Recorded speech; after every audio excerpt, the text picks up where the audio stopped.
Amin. Sekali lagi shalom, selamat pagi GBI Rock Ambon. Boleh berikan tepuk tangan buat Tuhan kita yang sungguh luar biasa. Dan juga tentunya buat diri Bapak Ibu semua yang hari ini datang ke tempat ini di tengah-tengah pilihan. Saudara bisa di rumah, saudara bisa pergi bersama dengan keluarga dimanapun. Tapi saudara hari ini memilih ke tempat ini, datang ke rumah Tuhan untuk menyambut dan mengakui, memuji dan memuliakan Dia. Karena Dia adalah Tuhan yang hidup dan firman-Nya sanggup mengubahkan kehidupan kita semua. Dan saya selama beberapa hari ini sungguh mengucap syukur karena saya merasa diterima seperti di rumah sendiri. Terima kasih untuk saudara semua. Dan bahkan oleh gembala saudara, nama saya sekarang tidak lagi menjadi Ari M. Wibowo, tapi menjadi Ari Wibowo M. Karena jadi Ari Wibowo Manusama katanya. Dan saya hari ini juga bersyukur karena saya bisa pakai baju yang sangat Ambon, betul? Ya, dan ini adalah produk lokal yang membanggakan dari Wigo, dari produk lokal di Ambon, dan saya sungguh bangga untuk memakainya karena saya bisa melihat bahwa Indonesia punya begitu banyak budaya, punya begitu banyak kekuatan, talenta yang Tuhan taruh di tempat ini. Dan saya membawa salam tentunya, salam hormat dan salam kasih dari gembala saya, Bapak Pendeta Yose Carol, dan juga dari founding pastor dari JPCC, Bapak Pendeta Jeffrey Rahmat, dan tentunya beserta setiap tim pengembalaan dan keluarga besar JPCC, salam hormat dan salam kasih untuk saudara semua. Mereka adalah orang-orang yang sungguh mengasihi gembala saudara dan setiap dari saudara, karena itu mengizinkan saya hari ini tidak melayani di gereja lokal saya, tapi bersama-sama dengan saudara semua di tempat ini. Dan juga tidak lupa saya bawa salam dari keluarga saya, dari istri saya, Tami Handayani, dan juga kedua anak saya, Arya Petra dan Aura Bella. Mereka juga orang-orang yang sungguh mengasihi saudara, karena tidak hari ini saya tidak bersama dengan mereka, tapi saya bersama-sama dengan saudara di tempat ini. Dan tentunya saya bersyukur dan berterima kasih kepada kedua gembala saudara yang sungguh luar biasa, Bapak Pendeta Chris Manusama dan Ibu Pendeta Yoti Manusama dan setiap tim pengembalaan karena memberikan kesempatan bagi saya untuk berbagi kepada saudara semua di tempat ini. Saudara excited hari ini? Saudara bersemangat? Ya, hari ini tadi saya juga bersama dengan Pak Robi dan Pak Heru dari JPCC. Ada satu yang sudah pulang, yang sebetulnya orang Ambon sebetulnya. Pak Leo Liklik Wadil, dia harus pulang lebih dulu karena dia sudah janji dengan istri dan anak-anaknya untuk bersama dengan mereka siang hari ini. Ya. Baik, kalau saudara excited, saya akan mulai dengan sebuah pertanyaan yang sederhana. Pertanyaannya ada di gambar yang ada di depan saudara semua. Saudara bisa lihat gambarnya? Ada gambar A, B, C, dan D.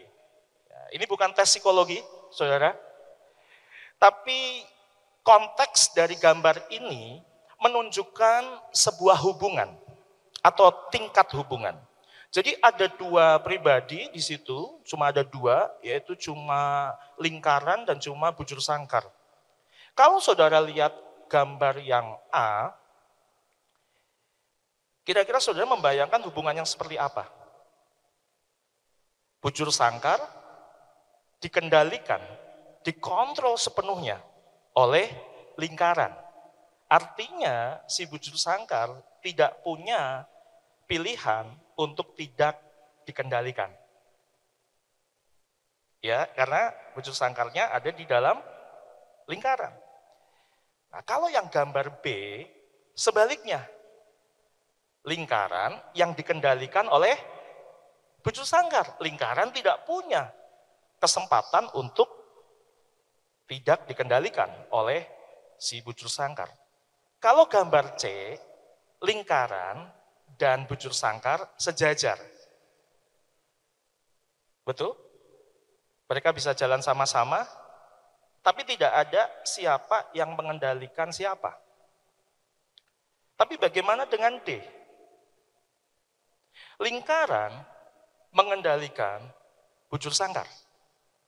Tetapi dia bukan hanya mengendalikan, Tapi lingkaran itu juga ada di dalam bujur sangkar itu. Apa artinya? Lingkaran itu tidak sekedar mengendalikan bujur sangkar, tapi lingkaran itu juga menyertai perjalanan si bujur sangkar. Dan kemanapun bujur sangkar itu pergi, lingkaran itu tidak akan pernah meninggalkannya. Jadi lingkaran itu tidak hanya mengendalikan si bujur sangkar sehingga si bujur sangkar jadi tidak punya pilihan, jadi tidak punya kesempatan untuk melakukan hal-hal yang bisa membangun pengertiannya. Tetapi lingkaran itu juga ada di dalam si bujur sangkar. Sehingga lingkaran itu bisa kapan saja membisikkan sesuatu yang menolong bujur sangkar itu untuk tidak berjalan ke arah yang salah. Menurut saudara, bagaimana gambaran hubungan antara saudara dengan Tuhan? Kalau saudara adalah si bujur sangkar dan Tuhan adalah lingkaran.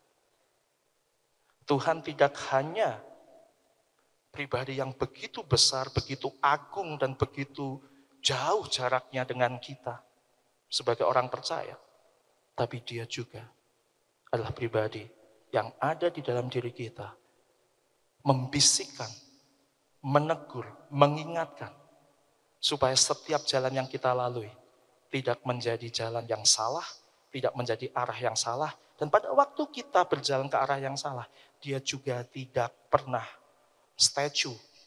Ada yang tahu statue? Dia bukan Tuhan yang setelan cuek. Karena dia akan menegur dan mengingatkan kita dengan penuh kasih untuk kita bisa berjalan ke arah seperti yang dia kehendaki. Jadi bagaimana mungkin si bujur sangkar bisa hidup tanpa lingkaran itu? Nah, bagaimana gambaran saudara di dalam hubungan saudara dengan Tuhan?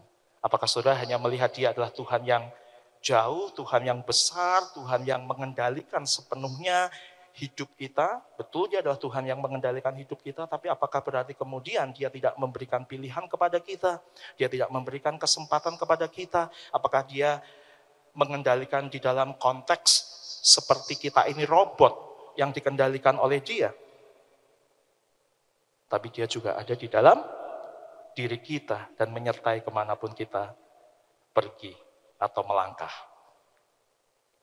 Itu yang pertama. Tetapi yang pertama ini juga membawa sebuah konsekuensi. Apa yang paling menakutkan bagi orang percaya yang meyakini bahwa Tuhan bukan hanya Tuhan yang besar, tapi juga Tuhan yang ada di dalam diri kita, yang menyertai kemanapun kita pergi. Ada konsekuensinya, saudara. Nah, pertanyaan saya adalah, apa yang paling menakutkan atau apa yang paling harus diwaspadai oleh orang percaya yang dia yakin bahwa Tuhan yang besar itu ada di dalam dirinya, menyertai dia kemanapun dia pergi, dan bahkan kita percaya bahwa janjinya pasti akan digenapi. Betul apa tidak? Nah, kalau kita percaya bahwa janjinya itu pasti digenapi, berarti ada sebuah jaminan di dalam kehidupan kita. Ya apa tidak? Jaminannya adalah apa? Kalau janji itu adanya di depan, maka jaminannya adalah kita pasti akan sampai di masa depan itu. Ya apa ya? Dan kalau janji Tuhan adalah janji bahwa dia berkata rancanganku adalah rancangan damai sejahtera dan bukan rancangan kecelakaan. Berarti masa depan itu, yang pasti itu adalah masa depan yang penuh dengan pengharapan. Masa depan yang indah seperti apa yang Tuhan bayangkan, keberhasilan seperti apa yang Tuhan impikan, dan itu yang menjadi jaminan bagi kita semua kalau kita percaya. Dan jaminan itu dibuktikan bahwa kita tidak hanya bisa berkata bahwa Tuhan itu Tuhan yang besar. Kalau kita melihat Tuhan adalah Tuhan yang besar, Tuhan yang jauh jaraknya dengan kita, itulah kenapa kita punya alasan untuk memanggil dia dengan sebutan apa? Dia adalah Raja. Betul apa tidak? Tapi di saat yang bersamaan, karena dia berjalan bersama dengan kita dan ada di dalam diri kita, maka kita juga memanggil dia dengan sebutan Bapa dan sahabat.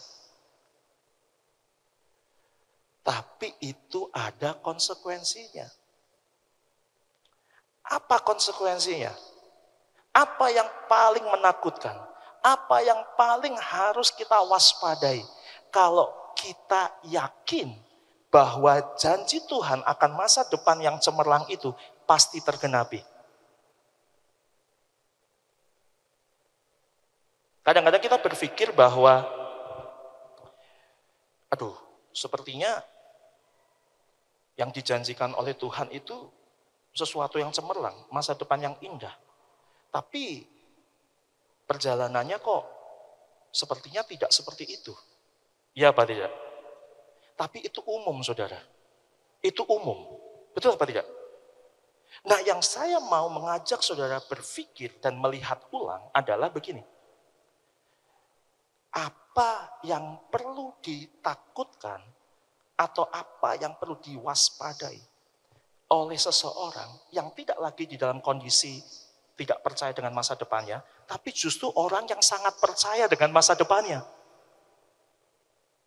Jadi saudara bisa mengerti yang saya maksud? Ada sesuatu yang umum kalau kemudian kita berkata bahwa saya percaya bahwa janji Tuhan itu ya dan amin, pengharapan yang pasti ada di depan. Dan kadang-kadang kita berpikir seperti ini, tapi kok realitanya nggak seperti itu ya, perjalanannya kok nggak seperti apa yang saya bayangkan ya. Itu umum, saudara. Karena kalau kita merasa seperti itu, maka kita kemudian duduk di kaki Tuhan, kemudian kita berdoa, kita menyembah Dia. Betul apa tidak? Tapi bagaimana dengan kondisi sebaliknya?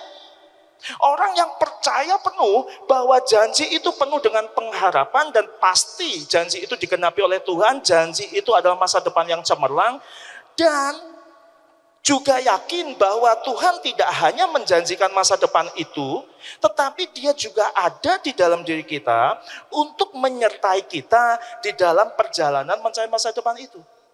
Jadi ini perbedaan antara orang yang tidak yakin atau yakin tetapi tidak melihat realitanya seperti apa yang dipikirkan dia. Yang satu lagi adalah orang yang sangat yakin, super yakin. Dan kemudian kita seringkali berkata gini, yang penting saya sangat yakin, super yakin.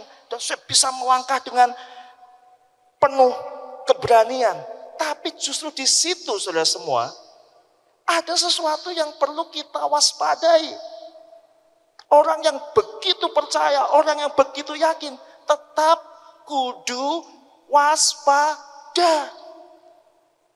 Kalau orang yang sangat percaya tidak pernah mengalami takut lagi, kita akan lihat dampaknya seperti apa.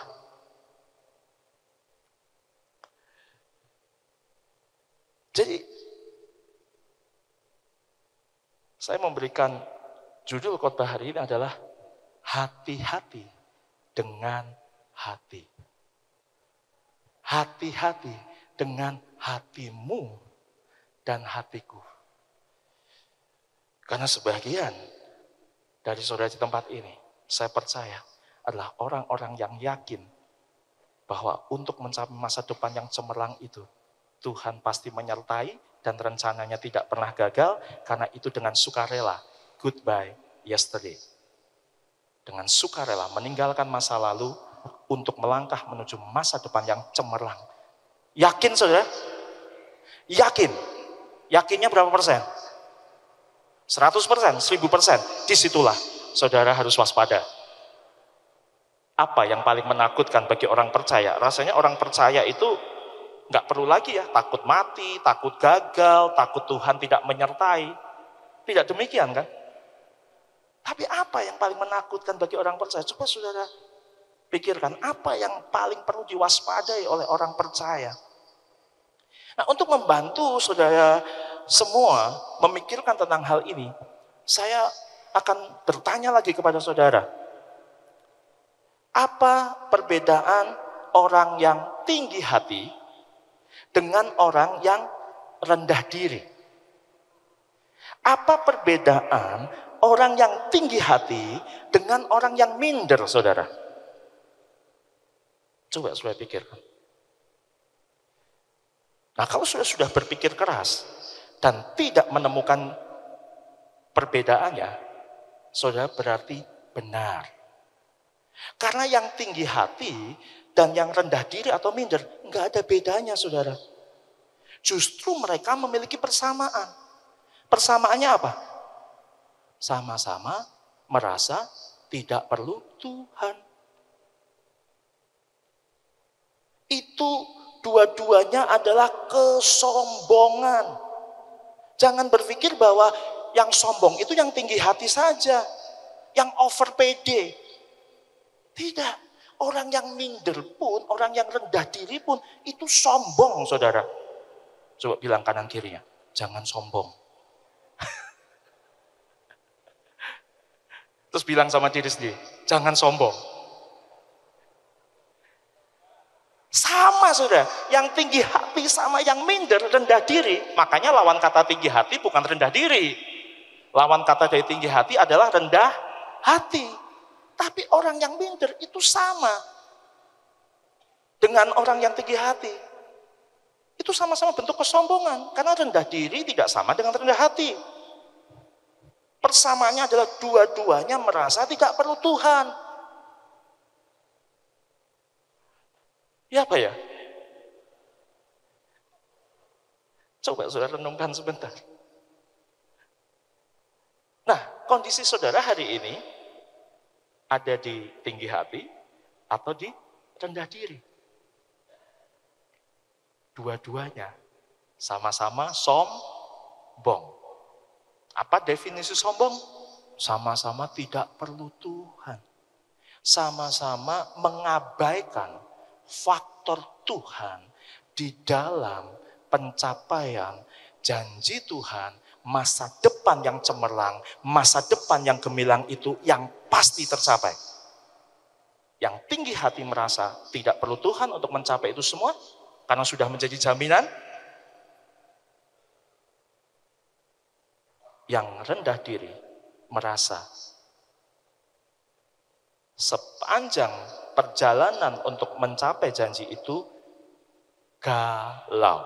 Ada di antara saudara yang pernah galau? Tahu galau ya? Galau itu G-A-L-A-U. Gelisah antara lanjut atau udahan. Itu galau, saudara. Katanya janji Tuhan ya dan amin.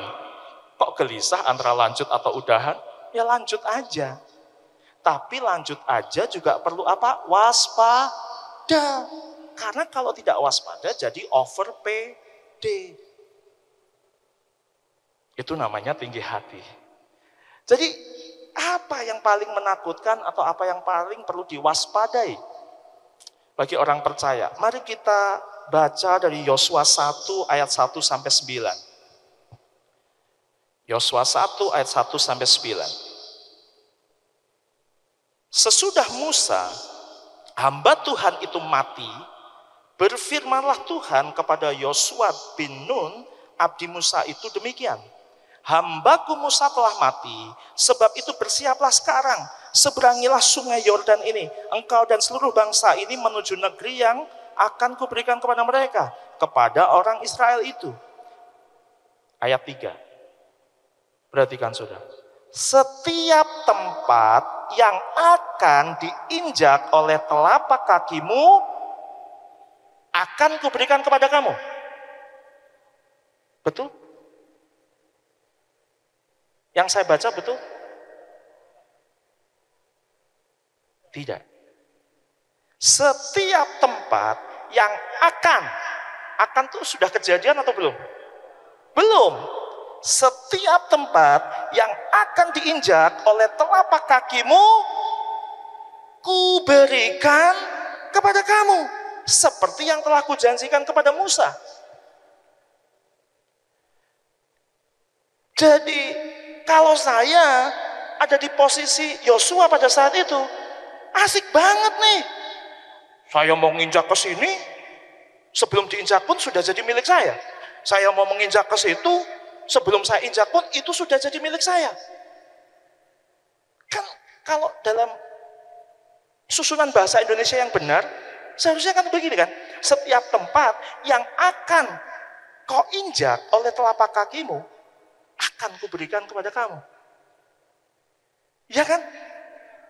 Kan kalau tensesnya itu adalah masa depan, memberikannya kan juga masa depan, kan begitu harusnya. Tapi ini tidak. Ini masa depan dicampur dengan masa kini. Setiap tempat yang akan itu kuberikan padamu. Sudah pernah pikirkan baik-baik? Coba sudah pikirkan baik-baik. Setiap tempat yang akan kau injak, belum diinjak loh, kuberikan kepada kamu. Itu di luar nurul, saudara. Di luar nalar. Sehebat itulah janji Tuhan kepada Yosua dan bangsa Israel. Bayangkan kalau Yosua seenak udelnya sendiri. Sudah diberikan kok. Serah kok mau nginjak sini, mau nginjak situ, nginjak ini, nginjak itu. Betul apa tidak? Overpede dia. Tinggi hati dia. Ya Pak ya? Nah itu. Masih mau lanjut? Tapi di ayat 1 saudara, ada satu kalimat yang sangat penting. Sesudah Musa, hamba Tuhan itu mati. Berfirmanlah Tuhan kepada Yosua. Berarti selama Musa masih hidup, Tuhan tidak pernah berfirman langsung kepada Yosua. Ini pertama kalinya Tuhan berfirman langsung. Artinya berfirman langsung apa? Yosua yang tadinya tidak punya akses langsung kepada Tuhan, sekarang dia jadi punya akses langsung.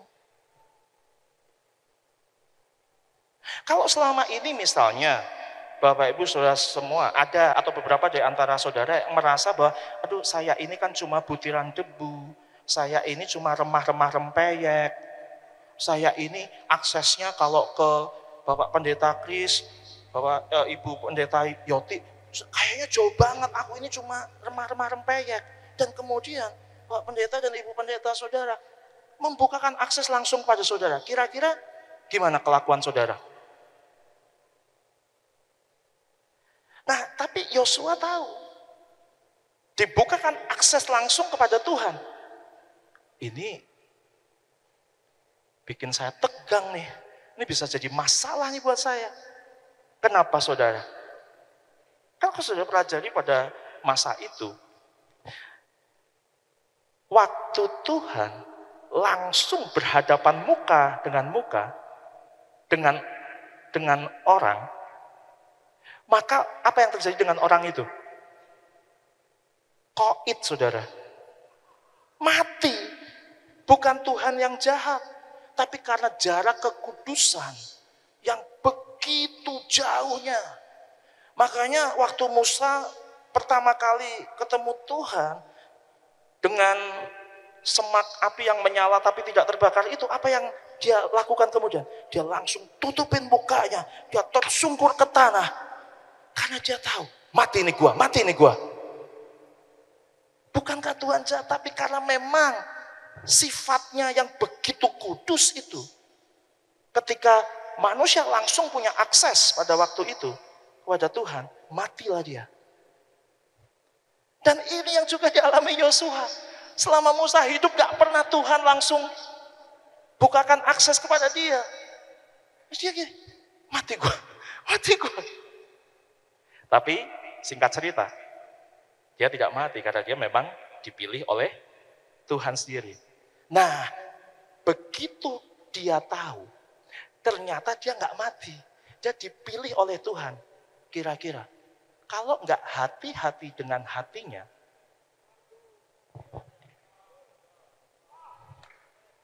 gimana saudara? Mati beneran dia. Nah itu yang saya tadi sampaikan. Bagaimana dengan kondisi orang yang tahu bahwa aku sekarang punya akses langsung dengan Tuhan. Dan aku bisa dengar langsung dan bisa yakin bahwa apa saja yang difirmankannya itu pasti jadi. Aku bisa yakin dengan masa depan itu pasti jadi. Nah, hati-hati dengan hatimu dan hatiku. Over PD. Apalagi tadi, belum diinjak telapak kakinya aja udah diberikan. Lalu ayat 5. Saya langsung lompat ke ayat 5 ya. Seorang pun tidak akan dapat bertahan menghadapi engkau seumur hidupmu seperti aku menyertai Musa. Demikianlah aku akan menyertai engkau. Aku tidak akan membiarkan engkau dan tidak akan meninggalkan engkau. Bahkan dia menjanjikan proses untuk sampai menginjakan kaki itu. Dia menyertai. Yang menyertai siapa? Ya dia yang kasih janji itu. Dia menyertai. Dia tidak akan meninggalkan dan bahkan memberikan jaminan. Tidak ada seorang pun yang sanggup untuk menghadapi engkau. Apa enggak semakin sombong seperti sukun gosong, saudara?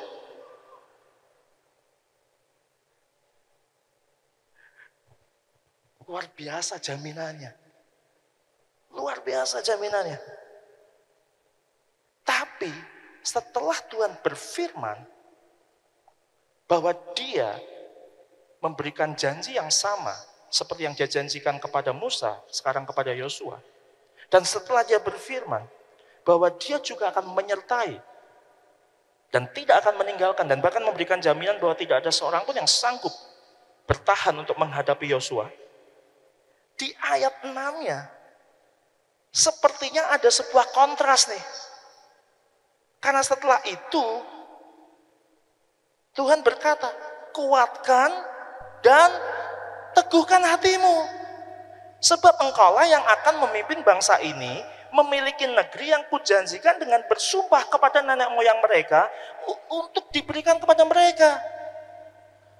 Selama ini yang saya tahu adalah begini, wah Yosua ini jangan-jangan gak pede ya. Yosua ini jangan-jangan minder ya. Yosua ini jangan-jangan tidak yakin ya dengan penyertaan Tuhan. Sampai Tuhan harus berkata bahwa kuatkan dan teguhkan hatimu. Jadi, selama ini saya berpikir bahwa Yosua ini orang yang perlu dikasih tahu bahwa kamu itu jangan takut dengan proses untuk mencapai janji itu. Tapi masalahnya, bukti-bukti dari kepemimpinan Yosua selama masa sebelumnya pada waktu dia menjadi asistennya Musa tidak menunjukkan tanda-tanda seperti itu. Bahkan kalau saudara ingat, Yosua itu salah satu dari 2 pengintai yang katanya kalau bahasa anak sekarang itu punya POV yang berbeda dengan 10 pengintai yang lain. Punya point of view atau punya perspektif, cara pandang yang berbeda dengan 10 pengintai yang lain. Cuma Yosua dan Kaleb. Yang lain bilang seperti apa? Yang 10 yang lain. Apalah artinya kami ini remah-remah rempeyek. Enggak bilang gitu ya. Bilangnya apa? Apalah artinya kami ini dibandingkan orang enak itu. Saya nggak tahu masaknya gimana, kenapa disebut dengan orang enak ya. Tapi orang itu gede-gede. Dan kemudian ketika 10 pengintai itu membandingkan diri mereka dengan orang-orang yang besar itu, maka mereka melihat dirinya sebagai belalang. Ini namanya minder, rendah diri, sombong nggak? Sombong kayak sukun gosong. Berarti dia nggak yakin dong bahwa tanah itu memang akan diberikan, bahkan sudah diberikan Tuhan kepada mereka. Nah, yang dua ini punya POV yang lain, salah satunya adalah Yosua. Jadi tidak ada bukti yang menunjukkan bahwa Yosua itu bukan orang yang percaya diri. Tidak ada. Yosua itu pede. Tapi kan jadi aneh ya. Kok di sini dikatakan kemudian kuatkan dan teguhkan hatimu.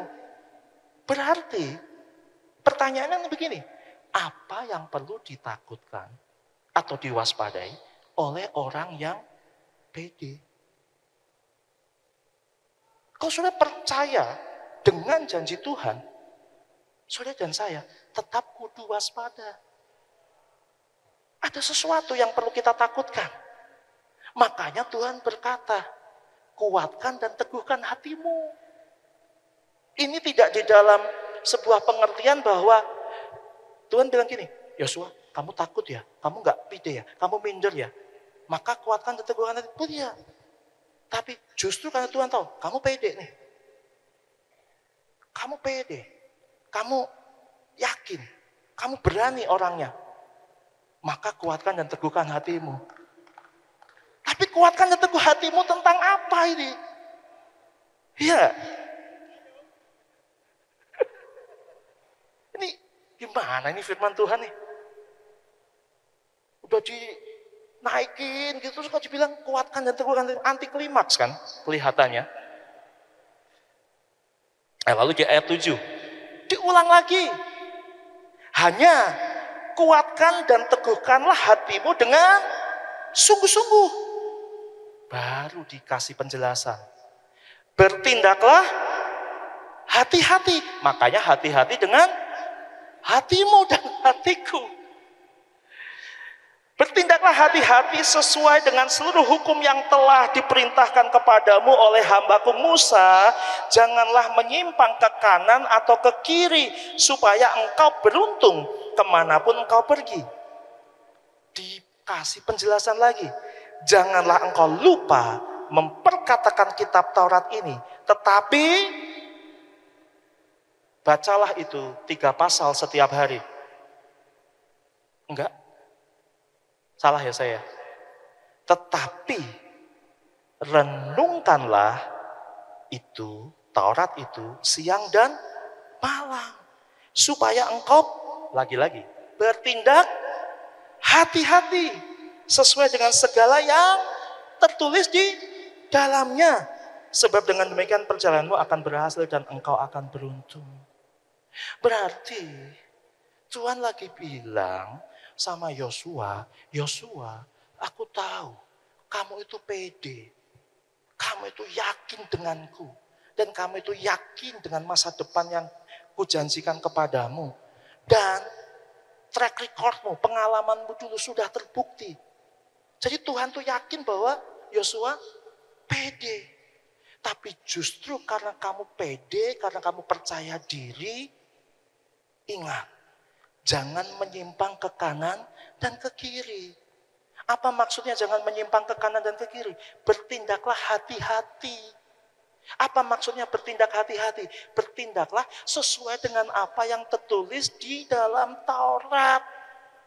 Jangan bertindak dengan caramu sendiri, jangan bertindak dengan hikmatmu sendiri, jangan bertindak dengan kehendakmu sendiri untuk mencapai masa depan yang pasti yang Tuhan sudah janjikan kepadamu.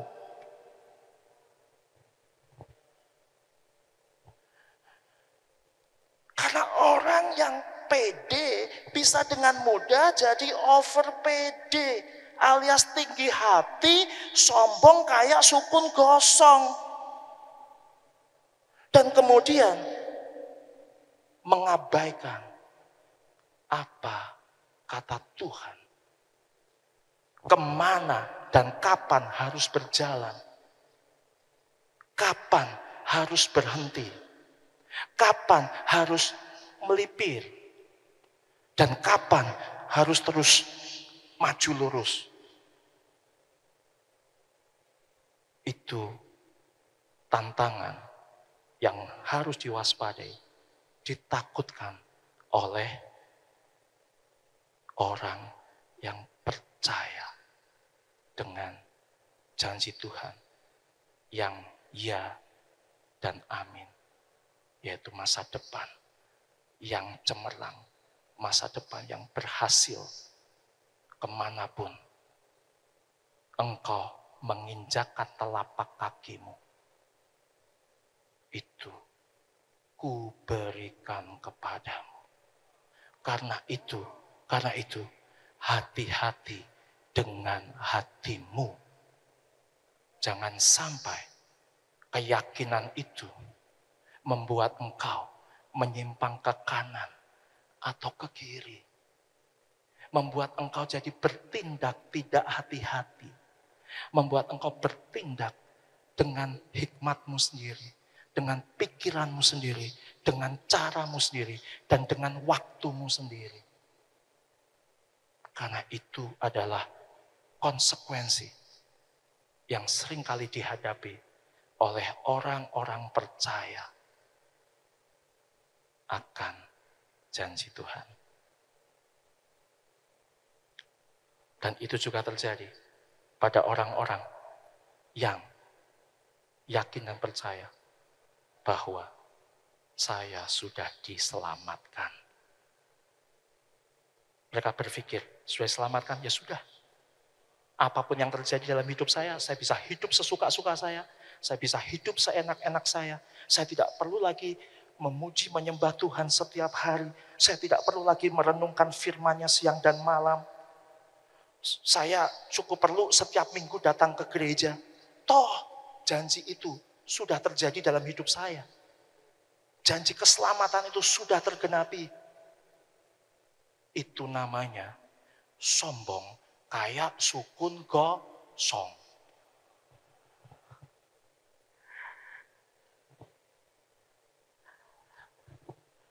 Ini kalau dilanjutkan, saudara.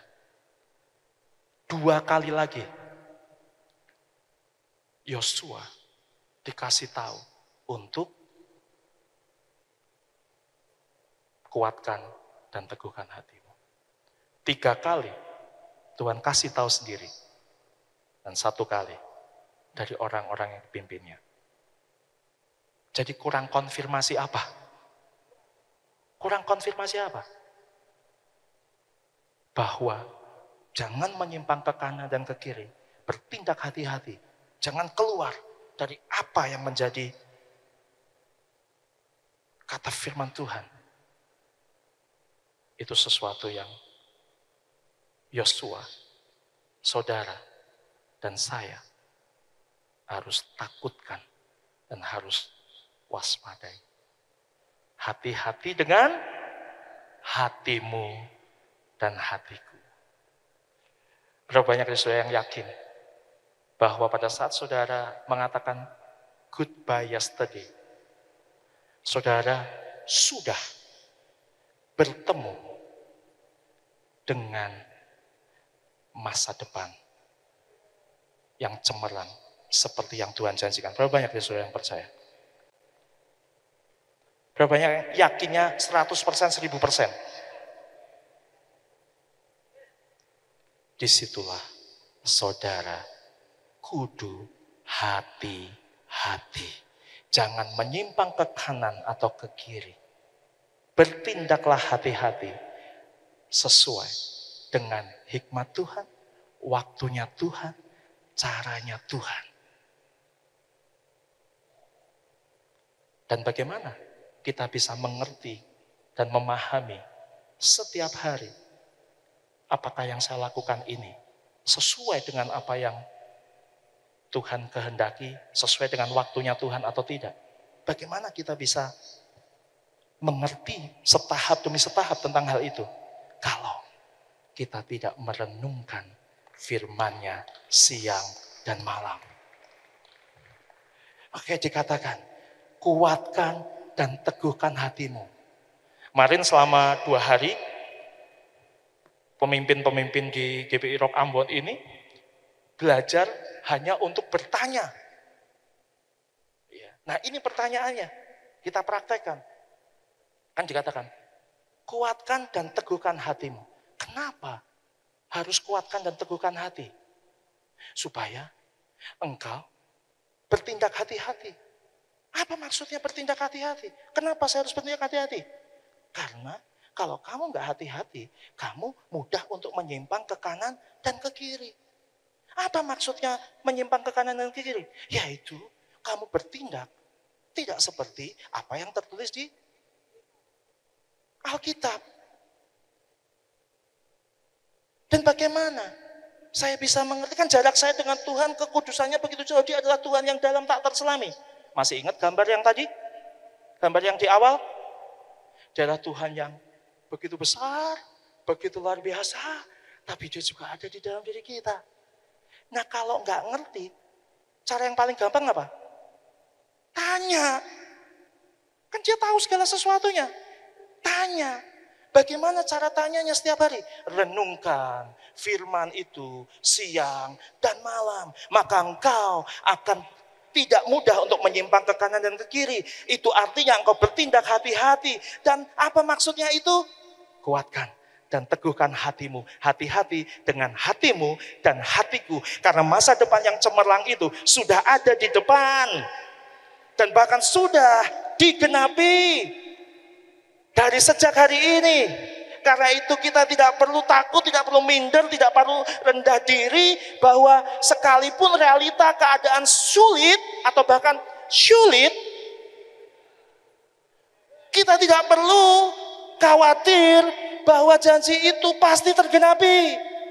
Tetapi ingat, penggenapan janji itu caranya tidak bisa pakai caranya kita. Waktunya nggak bisa pakai waktunya kita. Gambarannya seperti apa? Nggak bisa pakai gambarannya kita. Hanya bisa dengan caranya Tuhan, waktunya Tuhan, kehendaknya Tuhan, sesuai dengan rencananya, sesuai apa maunya. Tugas kita cuma apa? Bertindak hati-hati, kuatkan dan teguhkan hatimu, jangan menyimpang ke kanan atau ke kiri. Renungkan firman itu siang dan malam, supaya pada waktu proses perjalanan itu, di dalam mencapai menggenapi janji Tuhan itu, kamu tidak mudah sombong kayak sukun gosong. Tapi tetap bersandar pada apa yang menjadi kehendak, waktu dan caranya. Dan itulah yang bisa kita pahami tentang betapa hebatnya Tuhan kita. Itulah kenapa kita bisa berkata, aku kagum dan hormat akan Engkau.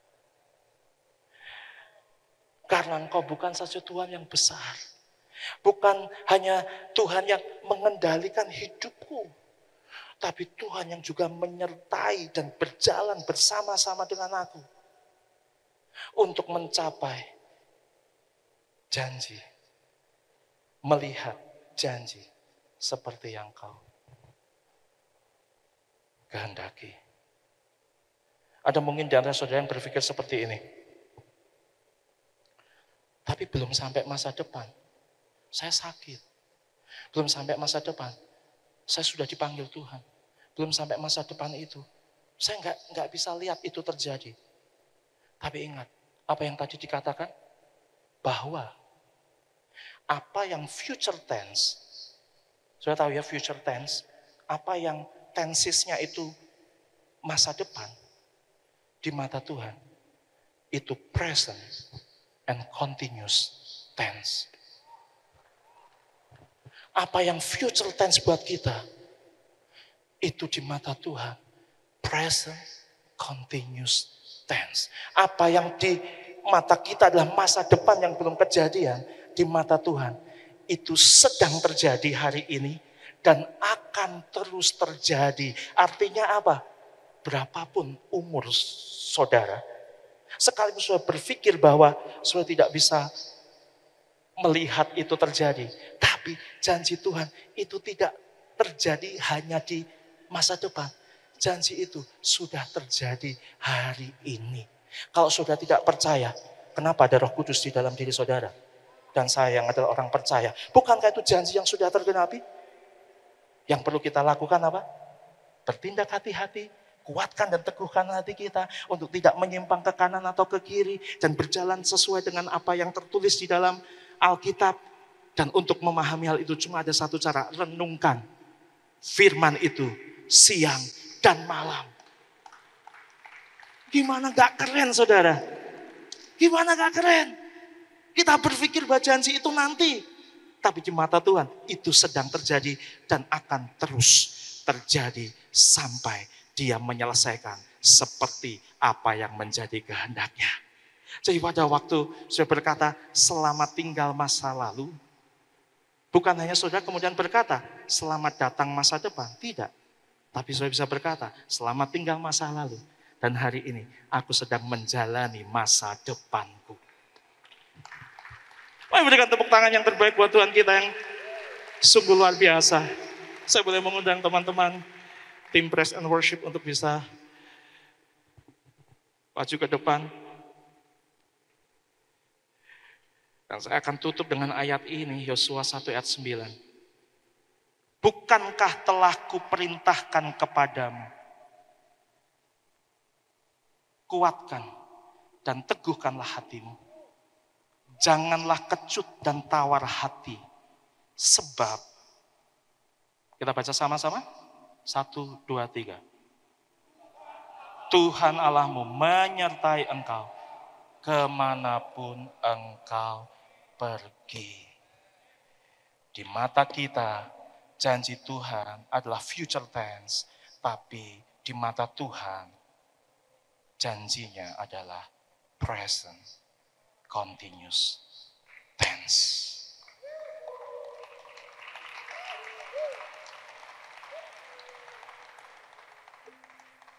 Jadi bagaimana? Apa yang paling menakutkan atau paling perlu diwaspadai bagi orang percaya? Bagaimana sikap hati kita saat kita tahu Tuhan menyertai? Saat segala sesuatu yang kita harapkan terjadi dengan begitu ideal. Kembali kepada kasus Yosua. Dia itu tidak dalam kekurangan. Dia punya pasukan yang begitu luar biasa. Nanti kalau sudah baca terus Yosua, nanti sudah bisa lihat. Pada waktu Tuhan menyertai, dia bertindak dengan caranya, kemenangan terjadi. Waktu dia bertindak sendiri, kalah lagi. Pertanyaan saya bukan begini. Apa yang akan terjadi kalau sudah yakin dengan janji Tuhan, tapi realita hari ini tidak seideal yang seperti saudara kehendaki? Bagaimana kalau saudara percaya dengan janji Tuhan, tapi kok sekarang sepertinya kerjaan belum ada, sepertinya jodoh belum dapat. Memang kalau cari pasangan itu memang perlu bertindak hati-hati saudara. Karena pasangan itu terdiri dari 2 suku kata, pas dan angan. Kalau enggak pas maka cuma jadi angan-angan saudara ya. Jadi perlu hati-hati.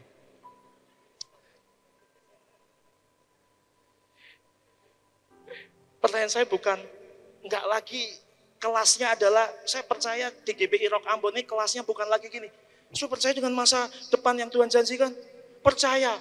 Tapi bagaimana dengan realita yang tidak ideal yang seperti saudara hadapi? Enggak lagi itu kelasnya saudara. Tapi kelasnya begini. Saudara percaya dengan janji Tuhan? Percaya. Bagaimana? Kalau di dalam perjalanan untuk mencapai janji Tuhan itu, keadaan saudara dan saya begitu ideal. Kita punya begitu banyak sumber daya yang diperlukan untuk mencapai janji itu. Kita dalam keadaan yang penuh dengan keberhasilan menurut kita. Bagaimana kalau keadaan seperti itu? Bagaimana sikap hati kita di dalam mencapai menggenapi janji Tuhan itu? Kalau sekarang kita punya semua sumber daya yang dibutuhkan untuk mencapai janji itu. Rasanya kita mudah sekali untuk jadi sombong, kayak sukun gosong. Kalau kita tidak hati-hati dan tidak lagi merenungkan firman itu siang dan malam. Saya berdoa, komitmen saudara untuk meninggalkan masa lalu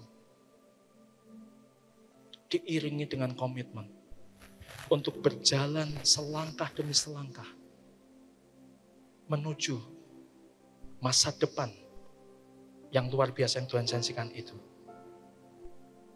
Dengan menguatkan dan meneguhkan hati.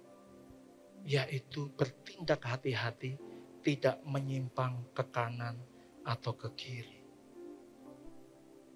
Merenungkan firman Tuhan siang dan malam.